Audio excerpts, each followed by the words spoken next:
Hi, I'm Bekupin, and you're watching Rappler. Here today to talk about Yellow Rose, the musical drama that's finally premiering in the Philippines on January 29, is none other than multi-award winning actress and singer, my personal idol, Lea Salonga. Hi, Lea. Hi, Welcome to Rappler. Becca.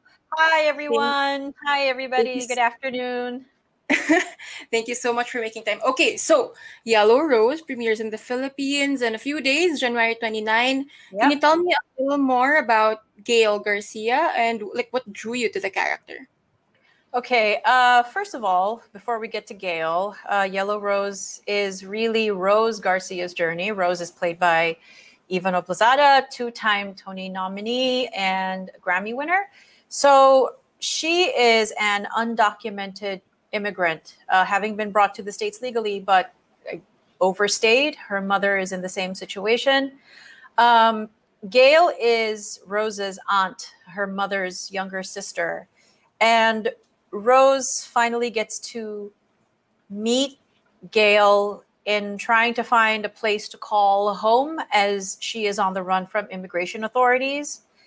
Um, and in meeting her, she discovers that her aunt has a family, a husband, and a daughter. But Gail's husband is really not willing to help Rose out in her journey. Mm-hmm. Rose's dreams are pretty simple. She wants to be a country music star, having been around country music pretty much her entire life as a teenager in Texas. Um, and Gail becomes a sort of stopping point on her moving forward to make that dream come true. But we also see her difficulties and her plight as an undocumented immigrant. We see what her mother goes through. We see what even Gail goes through.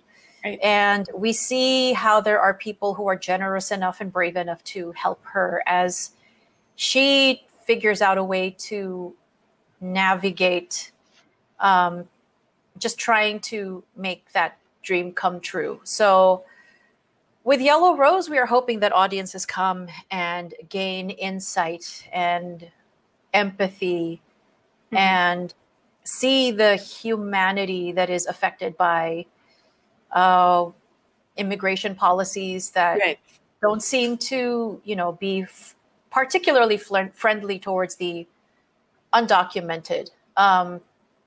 And it seems that the tag undocumented Right. tends to place these human beings in a light that is not always complimentary. And people are, they're called, oh, they're criminals, they are drug addicts, Right. they are this and this and this. When a lot of the time, it's the opposite is actually true, and these are people who would only serve to, enhance and improve the country. So there is a little bit of a peek into an ICE raid and Right. what happens during one of those. And there are two that are dramatized in the film, and they are quite traumatic to watch. Right. I've seen the movie twice.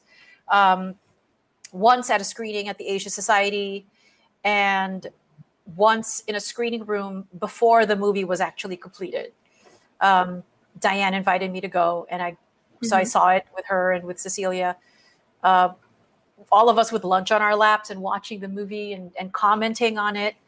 And I'm hoping that people gain something from watching her. But at the end of the day, I mean, Yellow Rose, it's a story about a young girl who has a dream and just wants to make it come true.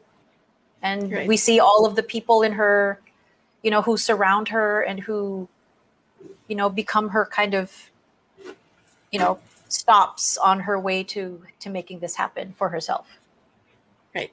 So the movies earned a lot of praises for the cast, for the storytelling, but I think something that's telling is how people are praising it for its representation. Because I think, Yeah. like you mentioned, it's easy to, I guess, dehumanize Yes. illegal immigrants because parang once you give them that like That label. term, Yeah. Yeah. it's as if it's so much easier to step away and pretend that this Yeah. isn't Yeah. right. No, it's so easy to label the undocumented as, crime elements, that they would Right. be, unsavory presences in the United States. Right. But if anybody knows at least one person that has been undocumented, and I think a lot of people who are watching today know at least one person Right. Right. who is an undocumented Filipino immigrant, they are, they are people who are law abiding. They are people who are probably, who came in from professional industries who just wanted to make a life Right. for themselves in the United States. And Right. so the stories are varied and diverse. There isn't just one kind of people that have this tag placed upon them.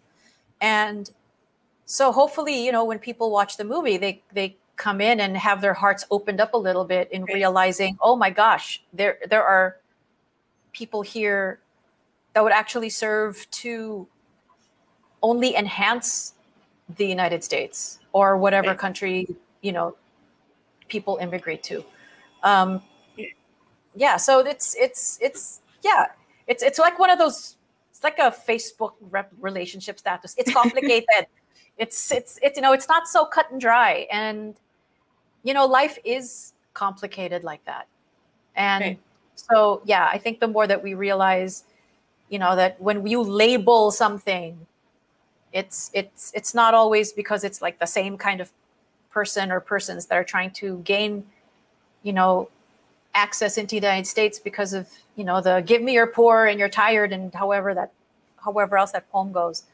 That there is an invitation to immigrate and make your dreams come true. And it's complicated. It's yeah, I mean, that's probably the best two words that I could think of to describe it. But Right. even though there are politics and that that are kind of touched upon in the movie, ultimately it's not a political film, Right. and the film doesn't try to pass judgment on anybody. It just tries to show what actually really happens.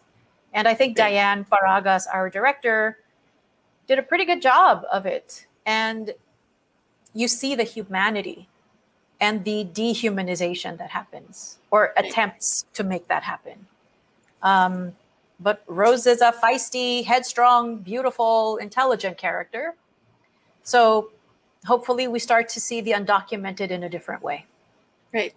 Which leads me to my next question. Not a lot of people might share the same sentiment, but certainly it feels like a new chapter for the US.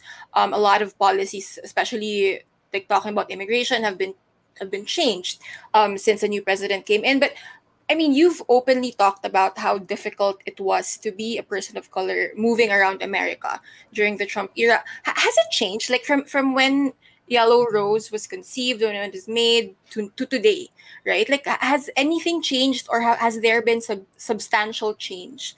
Um, I guess From in when it, how, yeah, I don't know. I don't know. The funny thing was that when President Trump became the president, that was the first time I actually felt, oh God, I'm a person of color. right, That's when that kind of dawned on me that, oh, and then expletive. What am I? How am I going to navigate this right, this reality? So and I don't ever remember having felt that way. Even though, I mean, I've always been aware that I was a person of color. I mean, I still am. That's not going to change. But that was, I think, the first time I felt apprehensive about it.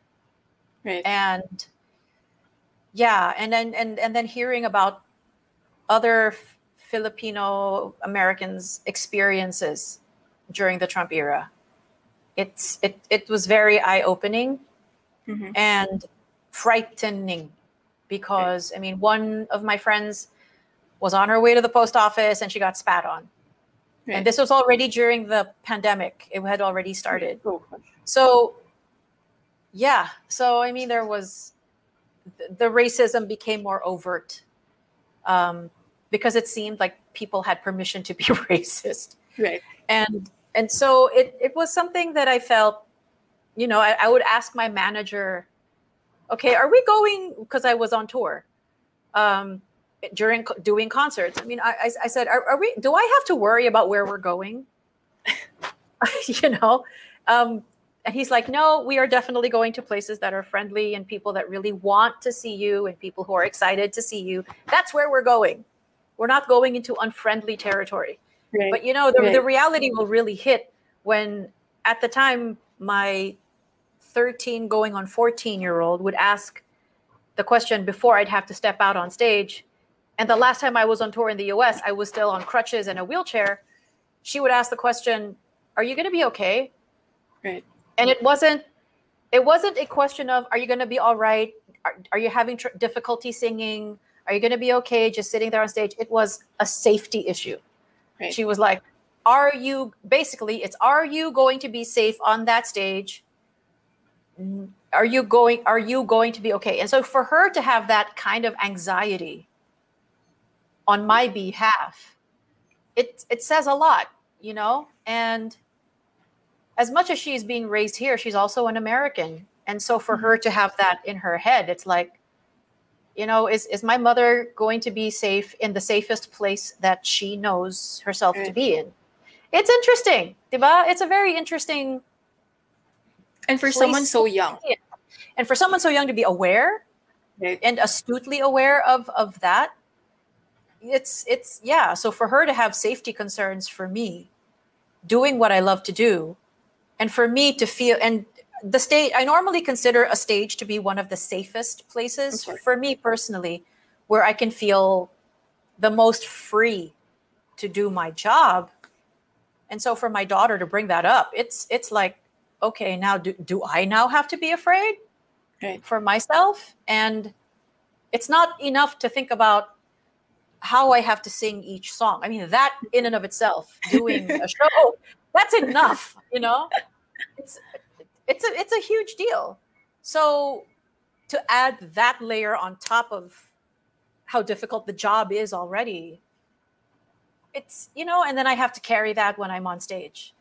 So it's yeah. So I have to say a prayer, like, please God, let me get off the stage. Let me hobble off the stage in one piece. You know, I shouldn't have to wish for that.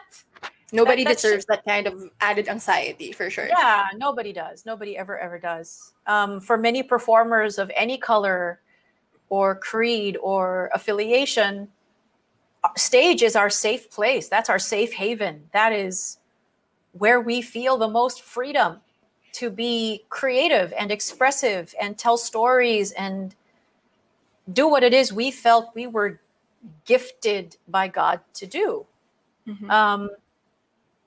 You know, and to suddenly feel fearful of that, it's not something that any of us needs to add on top of what we already have to do. Right. Yeah. Taking from your experience and also from Yellow Rose itself, like, and I think when you talk about representation, especially in Western culture, like you pioneered a lot of things, like you paved the way for a lot of not just Filipinos but Asian performers. I feel, what does representation mean for you, and has it changed through the years? I'd like to think that it has. I mean, it feels like representation is taking place at a glacial pace, but I'm glad that it's happening at all. I mean, I'm happy, for example, when a film like Crazy Rich Asians was released. Oh, yeah. Because you saw Asian faces represented. I mean, obviously that is not going to be the experience of every single Asian person. I mean, obviously, and to think that it is, you're living in a dream world. Not every Asian goes through that or experiences that. You know, not everybody's going to be able to buy a hotel just like that. You know, I wish that was the case, but that's not. And the story of Yellow Rose is probably more representative of what actually happens. Whether the immigration experience was legal or not. But as far as representation goes, I think when something becomes commercially viable and when cha-ching actually happens, then that paves the way for more stories. Because at the end of the day, it's show business. Underline the word business, which means if it makes money, then we will want more of it, and there Right. will be more of it created.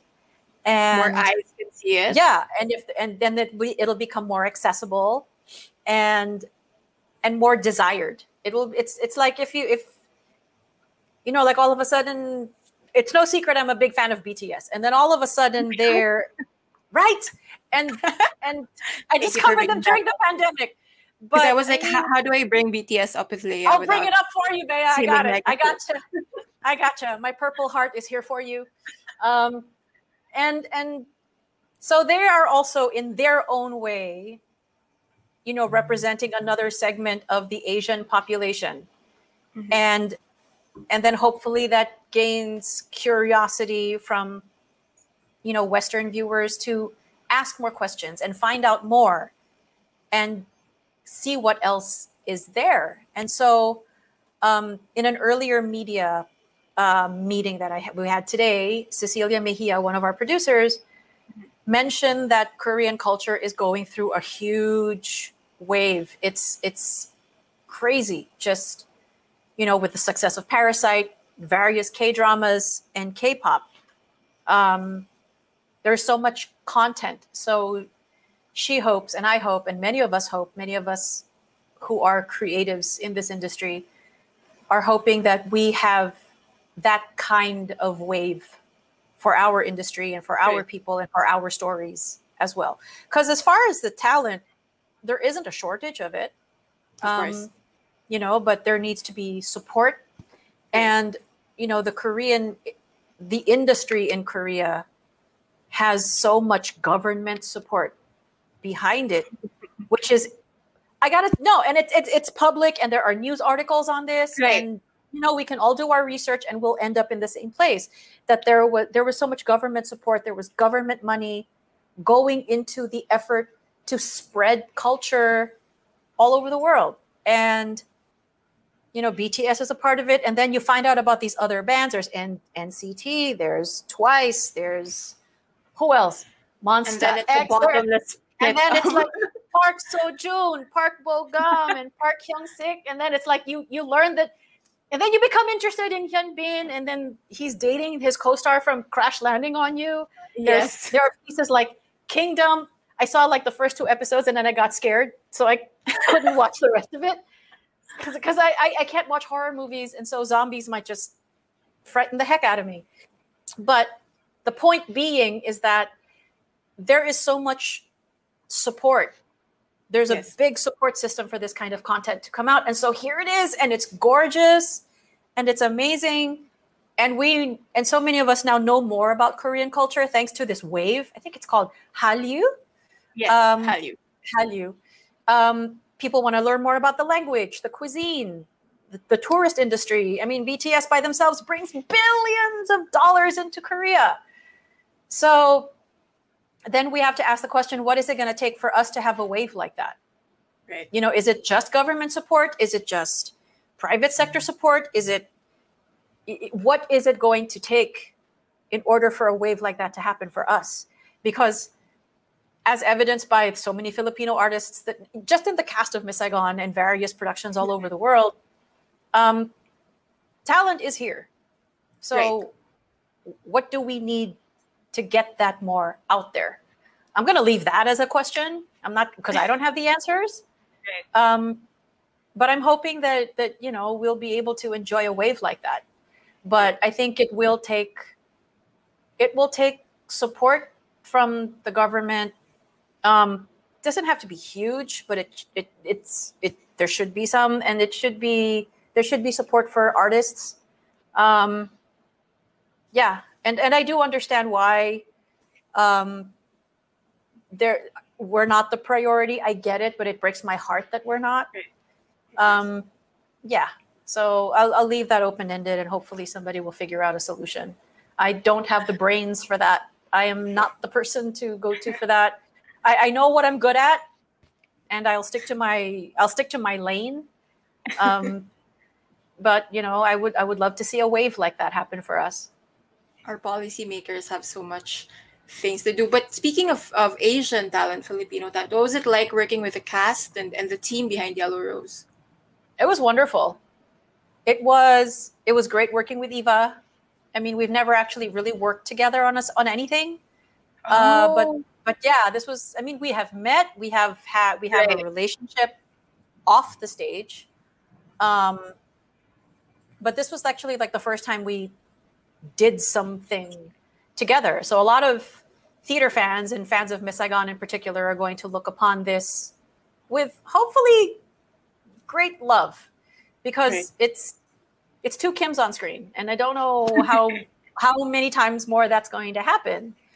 Um, but yeah, Diane brought the two of us together to work on this project. So it's something that we are very passionate about with the story that we are trying to tell with Yellow Rose. It was wonderful working with Diane.